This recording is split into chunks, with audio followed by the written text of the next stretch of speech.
il y a quelque temps de cela, j'étais dans un temps de prière et le Seigneur a parlé à mon cœur. Il m'a dit, Marc, le niveau de violence, le niveau de haine, le niveau de cruauté dans le monde, dans les années à venir, s'élèvera à un tel niveau que l'âme des gens sera ébranlée. L'âme des gens sera ébranlée. Il va y avoir un niveau de perplexité. Les gens ne sauront pas où tourner la tête pour trouver la solution à leurs problèmes. Et lorsque je pensais à ces paroles du Seigneur, je pensais à la violence dans nos rues, la violence dans nos villes, dans nos nations, dont nous sommes les témoins de plus en plus aujourd'hui. Mais je n'imaginais pas que cette violence pouvait prendre la forme d'une plaie, telle que nous l'expérimentons aujourd'hui. Et lorsque je regarde cette plaie du coronavirus, eh bien, c'est véritablement une violence dans l'âme de nombreuses personnes. C'est une violence dans leur corps et c'est également une violence dans leurs finances. Et un esprit de peur a couvert le monde à travers cette plaie à tel point que les gens ne savent pas où trouver une solution. Ils regardent à gauche, ils regardent à droite et il y a un niveau de confusion et de perplexité tel que l'âme des gens est ébranlée. Et vous savez, le docteur Cerullo nous a si souvent enseigné que l'une des raisons pour lesquelles les chrétiens sont vaincus, c'est parce qu'ils n'ont pas prêté attention aux mises en garde des serviteurs de Dieu qui agissent dans l'onction prophétique. Et aujourd'hui, ce n'est véritablement pas une prédication. Mais aujourd'hui, c'est ainsi dit le Seigneur. Et si vous voulez entendre une parole de Dieu, alors c'est le moment. Et je vous encourage à ouvrir grand votre cœur, ouvrir grand votre esprit. L'âme des gens va être ébranlée. Et c'est la raison pour laquelle nous ne devons pas, en tant que chrétiens, marcher et fonctionner au niveau de l'âme, mais nous devons être spirituels. Nous devons devenir des hommes et des femmes spirituels parce que dans l'esprit, il n'y a jamais de défaite. Laissez-moi répéter ceci. Dans l'esprit, il n'y a jamais de défaite. Jésus-Christ était 24 heures sur 24 dans l'esprit et il n'a jamais été vaincu. Maintenant, je pense qu'il y a 3 conditions majeures que nous devons remplir si nous voulons être spirituels. La première condition, c'est que nous devons être des hommes et des femmes d'intimité avec Dieu. C'est l'appel du Père à ses enfants. Et je prie que vous ayez des oreilles pour entendre. C'est l'appel du Père à ses enfants de revenir à l'intimité avec Dieu, d'intensifier notre vie de prière. La condition numéro 2, c'est que nous devons être des hommes et des femmes de la parole. Et lorsque je dis la parole, et lorsque je dis connaître la parole, nous devons connaître Jésus, la parole. Et la condition numéro 3, c'est que nous devons obéir à Dieu à 100% du mieux de notre capacité. Et si nous mettons en pratique ces 3 conditions essentielles, si nous les mettons en pratique tous les jours, alors nous serons spirituel. Vous savez, vous pouvez être compétent sans être spirituel.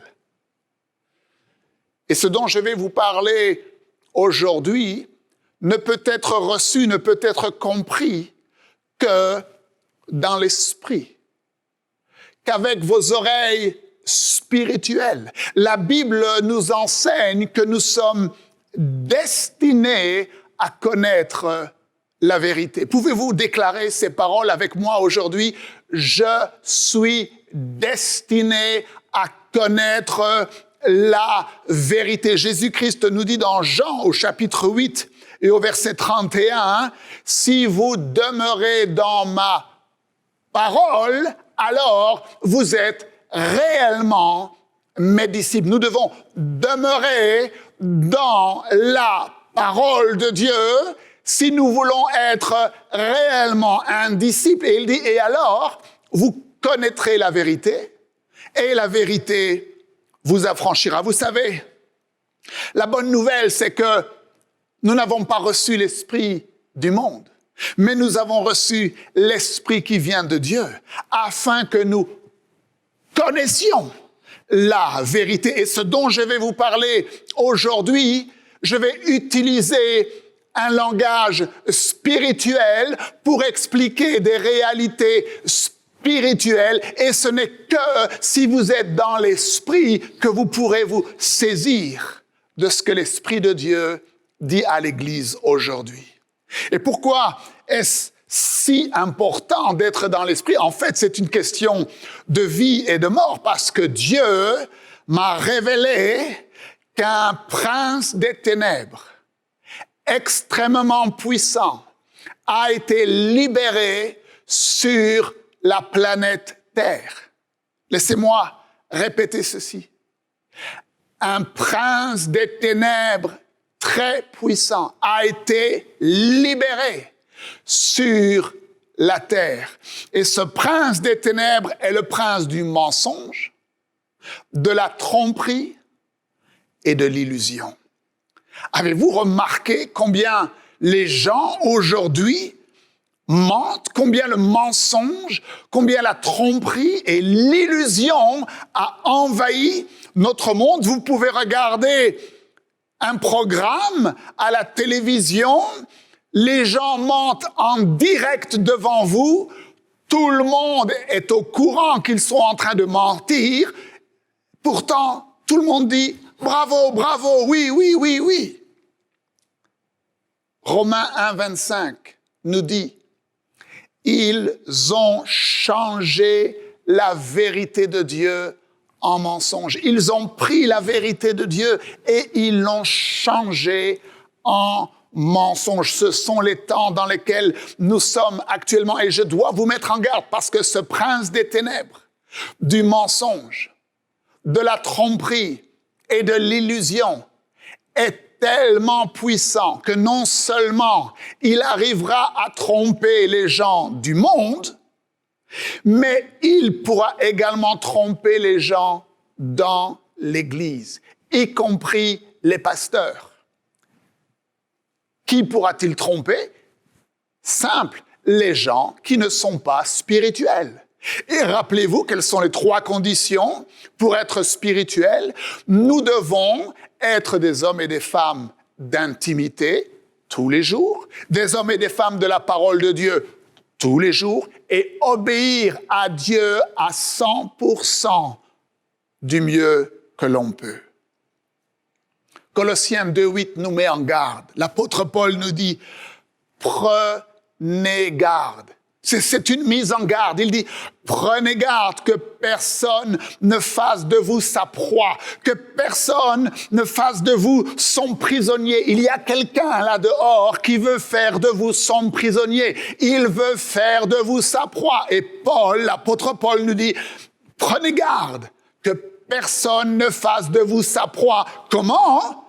Par la philosophie, les pensées humaines, une vaine tromperie, s'appuyant sur la tradition humaine, sur les rudiments du monde, plutôt que de s'appuyer sur Jésus. Vous devez connaître Jésus-Christ si vous voulez ne pas être trompé, ne pas être séduit. Et il y a dans la parole de Dieu une histoire qui, je crois, a été écrite pour nous, afin de nous aider à comprendre ce qui est en train de se passer aujourd'hui dans le monde, avec ce prince du mensonge, de la tromperie et de l'illusion. Et cette histoire, nous allons la lire rapidement ensemble. Elle se trouve dans le premier livre des rois au chapitre 22. C'est l'histoire du roi Jéhoshaphat, qui était le roi de Juda, et du roi Akab, qui était le roi d'Israël. À cette époque-là, le royaume d'Israël avait été séparé en deux à cause de la désobéissance du roi Salomon. Et nous avions donc le royaume du sud avec le roi de Juda et le royaume du nord avec le roi d'Israël. Et à cette époque-là, le roi de Juda était Jéhoshaphat et le roi d'Israël était Akab. Et généralement, les rois qui régnaient sur Juda étaient des bons rois, des rois qui craignaient Dieu. Et généralement, les rois qui régnaient sur Israël étaient des rois impies, des mauvais rois, des rois qui adoraient les faux dieux. Et donc, Jéhoshaphat était effectivement un bon roi et Akab était un mauvais roi. Alors peut-être vous ne vous souvenez pas de qui est Akab. Pour vous aider, je peux vous dire simplement que le nom de sa femme était Jézabel. C'était une sorcière, c'était une femme méchante. Et nous lisons donc à partir du verset 1. On resta 3 ans sans qu'il y eut de guerre entre la Syrie et Israël. Donc pendant 3 années, Israël n'était pas en guerre avec la Syrie. La 3e année, au verset 2, Josaphat, roi de Juda, descendit auprès du roi d'Israël. Verset 3, le roi d'Israël dit à ses serviteurs, « Savez-vous que la ville Ramoth, qui se trouve en Syrie, nous appartient et nous ne nous inquiétons pas de la reprendre des mains de la Syrie. » Il y avait une ville en Syrie qui appartenait à Israël et qui s'appelait Ramoth, mais Israël ne s'était pas préoccupé de la reprendre et la Syrie régnait sur cette ville. Et là maintenant, le roi Akab veut reprendre cette ville. Verset 4. Et le roi Akab dit à Josaphat, « Veux-tu venir avec moi pour attaquer la ville Ramoth ?» Josaphat répondit au roi d'Israël, « Nous irons, moi comme toi, mon peuple comme ton peuple, mes chevaux comme tes chevaux. » Alors, quand je lis cette histoire, moi je suis interpellé et j'ai une question à vous poser. Qu'est-ce que le roi Josaphat, qui était un bon roi, le roi de Juda, qu'est-ce qu'il faisait avec le roi Akab, roi d'Israël, qui était un roi impie? Parce que cela ne faisait pas longtemps que le prophète Élie avait fait tomber le feu du ciel, avait ramené le cœur d'Israël à Dieu, avait tué les 400 faux prophètes de Baal, et tout ça devant le roi Akab. Et donc, Jéhoshaphat était tout à fait au courant que le roi d'Israël était un mauvais roi. Mais qu'est-ce qu'il faisait avec lui maintenant? Alors, la Bible ne nous donne pas la réponse à cette question, mais moi, j'ai une petite idée. Je pense que le roi Josaphat avait un rêve secret. Je crois qu'il désirait au plus profond de son cœur que Juda et Israël soient à nouveau réunis comme au temps glorieux du roi David et du roi Salomon. C'était son rêve secret, mais je dois vous mettre en garde, peuple de Dieu, vos rêves secrets risquent de causer votre perte. Verset 5. Puis Josaphat dit au roi d'Israël, « Consulte maintenant, je te prie, la parole de l'Éternel. » Avant d'aller à la guerre, comme Josaphat craignait Dieu, il dit à Akab, « Écoute, consulte l'Éternel pour savoir si nous devons aller à la guerre. » Verset 6. Le roi d'Israël assembla les prophètes au nombre d'environ 400 et leur dit, « Irai-je attaquer Ramoth en Syrie ou dois-je y renoncer? Et les 400 prophètes répondirent, monte, le Seigneur la livrera entre tes mains. Mais là, le roi Josaphat discerne qu'il y a quelque chose qui cloche, qui ne va pas. Et au verset 7, il dit, n'y a-t-il plus ici aucun prophète de l'Éternel par qui nous puissions le consulter? En fait, il discerne que ce que les 400 prophètes de Baal prophétisent n'est pas la vérité. Verset 8. Ça devient très intéressant. Le roi d'Israël, Akab, répond à Josaphat. Il dit, oh, il y a encore un homme par qui l'on pourrait consulter l'Éternel. Il s'appelle Michée, mais je le hais, car il ne prophétise rien de bon, il ne prophétise que du mal.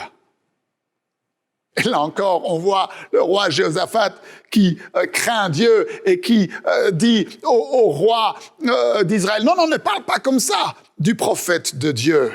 Verset 9, le roi d'Israël alors appela un eunuque et dit, fais venir de suite Michée. Au verset 13, le messager qui était allé appeler Michée lui parla ainsi et lui dit, voici les prophètes d'un commun accord prophétisent du bien au roi. Que ta parole soit donc comme la parole de chacun d'eux. Annonce du bien. En fait, le messager qui est allé chercher Michée est en train de lui dire ce qu'il doit dire. Vous voyez, c'est l'esprit de contrôle, l'esprit d'intimidation. Mais Michée répondit, l'Éternel est vivant. J'annoncerai ce que l'Éternel me dira. Verset 15, lorsqu'ils furent arrivés auprès du roi, le roi lui dit, Michée, irons-nous attaquer la ville de Ramoth ou devons-nous y renoncer? Alors maintenant, écoutez la réponse du prophète. Il lui répondit, monte, tu auras du succès et l'Éternel la livrera entre les mains du roi. Pas de problème. Tu veux entendre un mensonge? Eh bien, je te dis un mensonge.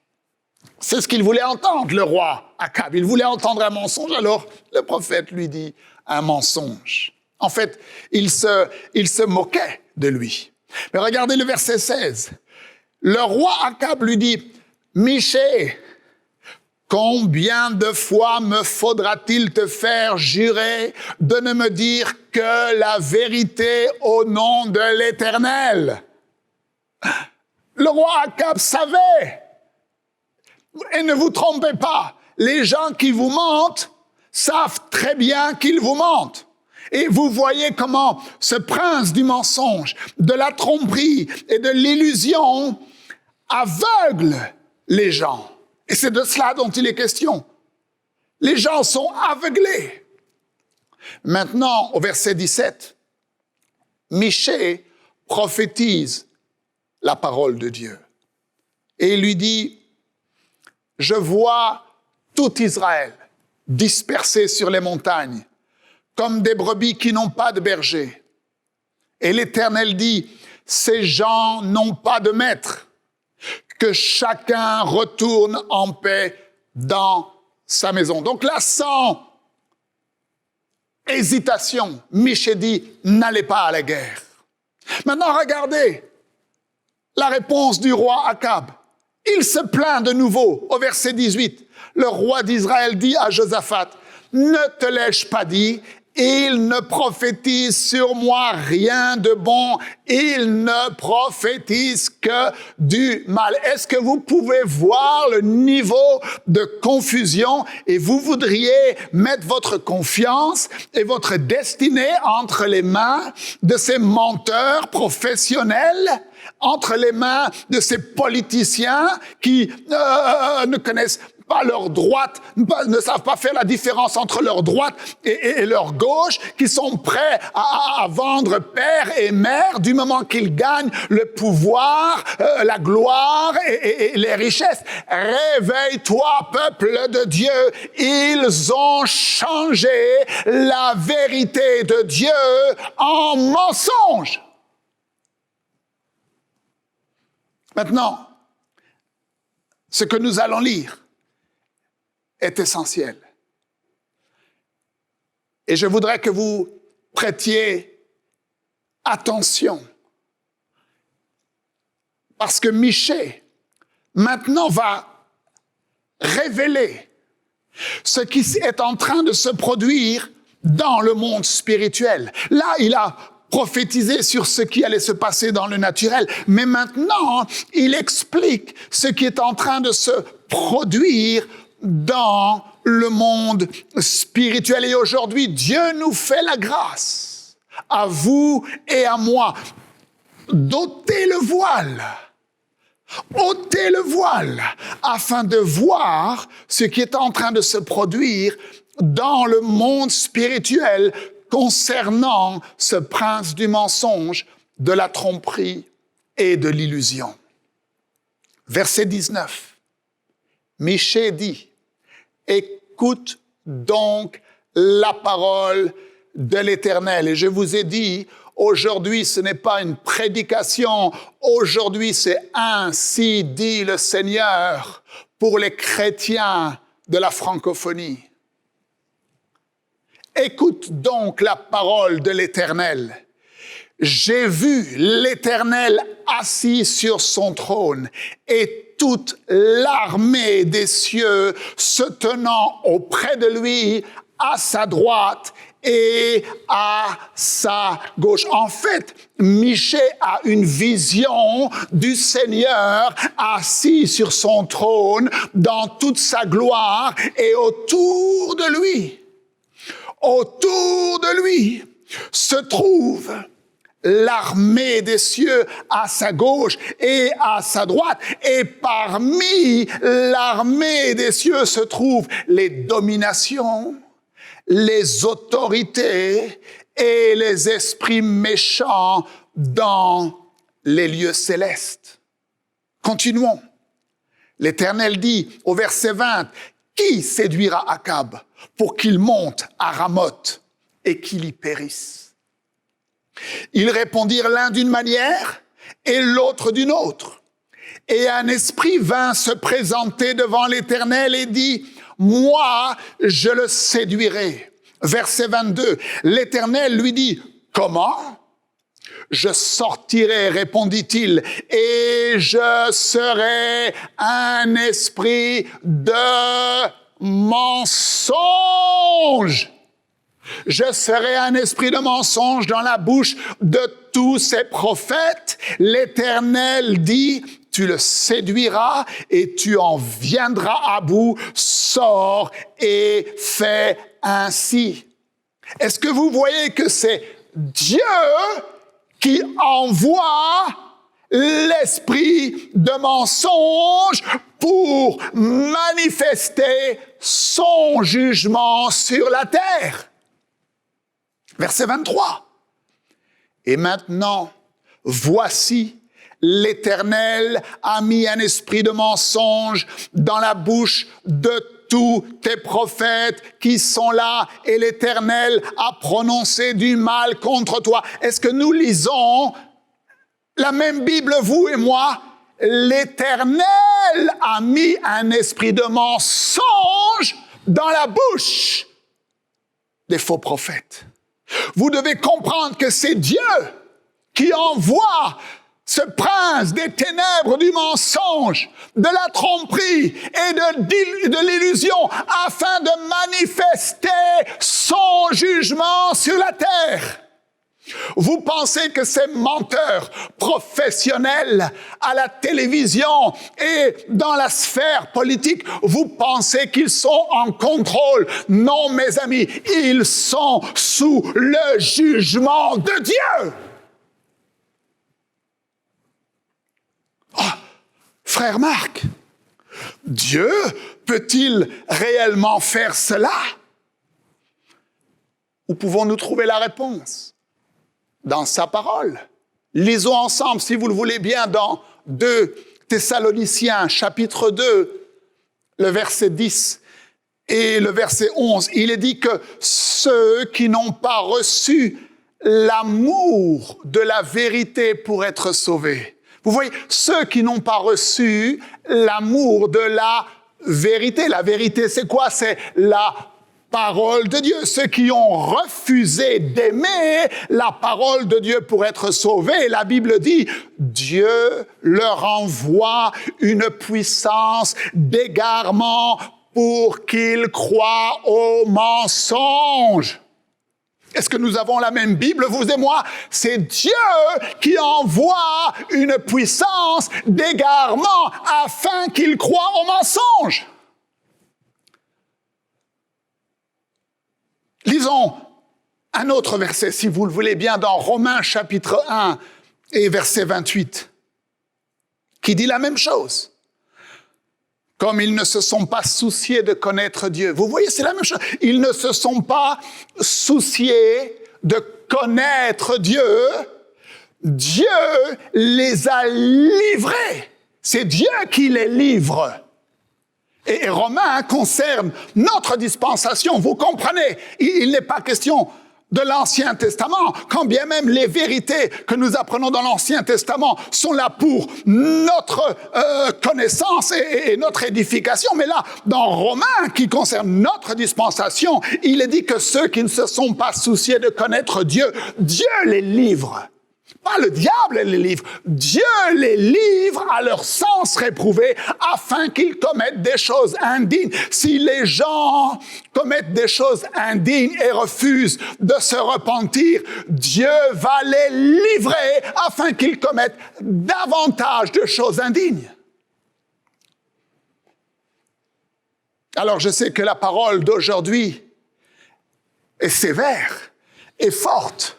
Mais il est temps que les chrétiens en francophonie cessent d'être des enfants et des bébés et deviennent des hommes et des femmes matures à l'image de Jésus-Christ, deviennent des hommes et des femmes spirituels.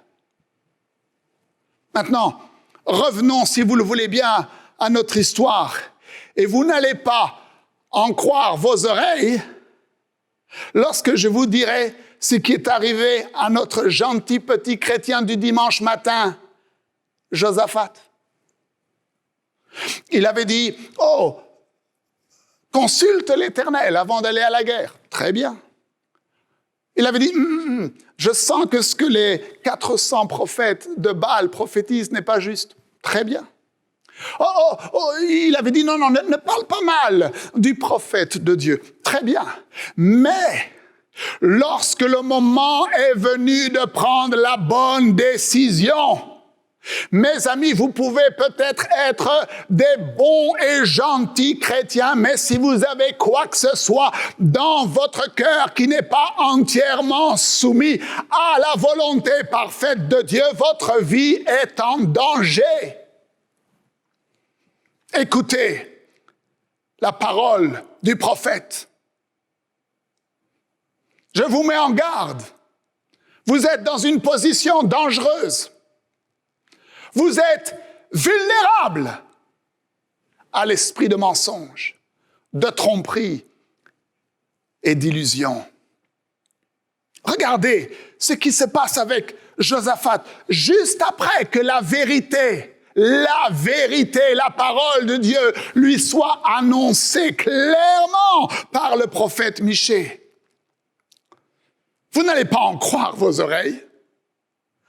Vous penseriez que après cette mise en garde, le roi Josaphat dirait au roi Akab, « Écoute, pour cette fois, je n'irai pas à la guerre avec toi, n'est-ce pas? » Mais pas du tout. La chose suivante que l'on lit, c'est que Josaphat va à la guerre avec Akab. Au verset 29, le roi d'Israël et Josaphat, roi de Juda, montèrent ensemble à Ramoth. Mais Josaphat, tu es aveugle ou quoi? Qu'est-ce qui t'arrive? Et non seulement cela, parce que vous voyez, ce prince des ténèbres est tellement méchant qu'il veut vous tuer, il veut vous détruire. Non seulement il veut vous conduire dans le mensonge, non seulement il veut vous faire croire que le mensonge est la vérité, mais il a pour objectif de vous détruire et de vous tuer s'il peut le faire. Regardez, verset 30. Le roi d'Israël dit à Josaphat, « Je veux me déguiser pour aller au combat. Mais toi, ne te déguise pas, revêt-toi de tes habits royaux. » Et le roi d'Israël se déguisa et alla au combat. Mais Josaphat, tu es complètement aveuglé. Maintenant, Josaphat est au combat, il est le seul avec des habits royaux, et Josaphat, lui, il s'est déguisé. Mes amis, le jugement de Dieu est pour les ennemis de Dieu. Mais si vous n'êtes pas spirituel, si vous désobéissez à Dieu, le jugement de Dieu vous atteindra également. Ce n'est pas moi qui le dis, c'est la parole. Verset 31. Le roi de Syrie avait donné cet ordre aux 32 chefs de ses chars. Il leur avait dit, vous n'attaquerez ni petit ni grand, mais vous attaquerez uniquement le roi d'Israël. Donc lorsqu'ils ont vu quelqu'un qui était habillé avec des habits royaux, ils se sont dit, certainement c'est le roi d'Israël. Ils sont tous été à sa poursuite pour le tuer. Il a failli mourir, et si ce n'était par la grâce de Dieu, il aurait été mis à mort. Et la Bible dit que lorsque les 32 chefs se sont approchés du roi Josaphat, il a crié « Ah !» Et si ce n'avait été la grâce de Dieu, il aurait été mis en pièces là. Il a failli mourir. Il a sauvé sa vie de justesse. Alors, je ne sais pas pour vous, si vous voulez sauver votre vie de justesse, ou est-ce que vous prenez la décision aujourd'hui de régner dans la vie, de marcher dans la volonté parfaite de Dieu, afin que dans ce jour glorieux, vous puissiez entendre le Seigneur vous dire « Oh, bien, bon et fidèle serviteur, entre dans la gloire de ton Maître. » Parce que, vous voyez, lorsque vous êtes sauvé de justesse, eh bien, vous pouvez aussi être perdu de justesse. La différence est infime. Mes amis, la parole de Dieu est sérieuse. La mise en garde est sérieuse. Et ma prière pour vous, je voudrais vous encourager là où vous êtes, à placer votre main sur votre cœur. Et si vous le pouvez, à fermer les yeux. Et à faire entendre votre voix à votre Père, en lui adressant une simple parole. Certains d'entre vous, peut-être, vous devez lui demander pardon. Faites-le. La Bible dit qu'il est fidèle et juste pour nous pardonner. Il est le Dieu de la 2e chance. Il est le Dieu de la 3e chance. Il est le Dieu de la 1000e chance. Priez maintenant et faites entendre les sentiments de votre cœur. Père, dans le nom de Jésus, je prie pour toutes ces précieuses personnes. Tu connais chacune d'entre elles par leur nom. Elles ont toutes la valeur du sang de Jésus-Christ. Et Seigneur, tu nous dis dans ta parole que la parole prophétique n'est pas là pour nous faire peur, mais elle est là pour nous mettre en garde, pour nous préparer. Père, dans le nom de Jésus, entends la prière de tes enfants qui se repentent aujourd'hui. Et je sais que tu leur pardonnes. Seigneur Dieu, entends la décision de leur cœur de devenir des hommes et des femmes d'intimité avec Dieu, des hommes et des femmes de la parole, des hommes et des femmes d'obéissance quotidienne à 100%. Seigneur Dieu, nul homme, nulle femme ne peut produire cela par lui-même, mais seule ta grâce, seul ton amour peut libérer une faim surnaturelle. Je prie que tu libères dans leur cœur maintenant cette faim surnaturelle. Et Seigneur, s'il y a la faim de Dieu en moi, je prie qu'elle soit multipliée dans leur vie. S'il y a la crainte de Dieu dans ma vie, je prie qu'elle soit multipliée dans leur vie. S'il y a cette décision ferme, inébranlable, de toujours t'obéir, je prie qu'elle soit multipliée dans la vie de mon frère et de ma sœur. Et Seigneur, tu as ouvert nos yeux sur le prince du mensonge, de la tromperie et de l'illusion. Accorde à mes bien-aimés qui ont entendu cette parole, qui se sont repentis, qui ont le cœur qui crie vers toi, accorde-leur maintenant, Seigneur, ce don spirituel de la vision spirituelle. Seigneur Dieu, permets-leur de voir dans le monde invisible. Permets-leur, Seigneur, de voir les œuvres de Dieu. Permets-leur d'entendre les paroles de Dieu. Permets-leur de comprendre les pensées de Jésus-Christ. Je te le demande, Seigneur, dans le nom de Jésus-Christ, car lorsque tu nous permets de voir dans le monde invisible, alors nous osons accomplir l'impossible. Soyez bénis, soyez éclairés. Prenez votre place dans l'armée de l'Éternel et ensemble, nous accomplirons notre destinée d'apporter l'Évangile dans les nations francophones et au-delà du monde, de bâtir l'armée de Dieu.